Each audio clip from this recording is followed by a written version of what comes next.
จับมือถือขึ้นจ่อเอานิ้วเคียปัญหาเหตุยุคสมัยคนติดเฟซจ้องแต่จ่อจนคอเข็นเป็นไปเบิดนอป่าไว้ชราพวกคนหนุ่มรุ่นกดปุ่มเป็นบ่ใส่เอาไว้ได้แค่โทรหาซื้อรุ่นโกโก้ออกใหม่คือไอโฟนพอทันโดนเด้อครับรุ่นใหม่มากหาซื้อเปลี่ยนมือถือปั่นของเล่นนอนเล่นเอานิ้วเคียงผัวกับเมียกอดกบเอาหันหลังเขากูละแจเสียงลูกให้แอโยนลงกูเอาตีนกวยกูหวนไหวมึงหลายแก้วอย่างนอนแม่ราคาแต่กลมลูกหิวนมอมโปหอนสังคมเอาเดือดร้อนเป็นย้อนเฟดหลายเป็นพ่อไม้แม่ไม้ห่างยาป่านี้ตีกันจนปางตายย้อนเฟดหลายนอป่าเกิดปัญหาครอบครัวลมย้อนสังคมกลมก่อสอ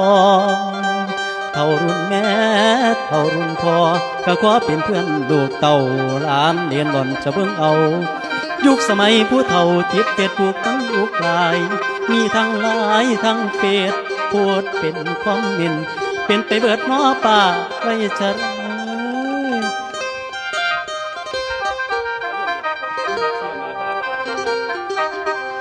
ความคิดเห็นก็ยังหูลองเบิ่งดูรุ่นปู่ย่าขนาดใส่แว่นตาแล้วนั่งยิ้มเอามือจิ้มเคียแต่จอมันระบาดกระดอออกไม่มือถือเขามีโปรโทฟีโทฟียุคสีจีนอป่าก็เลยพากันเล่นจังอันเทงกับพ่อสองเสียงละครั้งและของตุ่มผู้บนตีพดอันนั้นอันนี้จากแนวอยู่แนวกินของจังอันฉันเพียน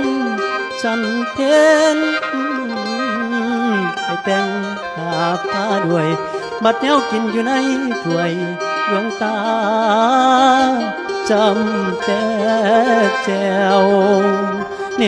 วขาดแม่ออกคำดวงตาจำแต่เจ้าบองไปแน่เด้อพี่น้องไปส่อง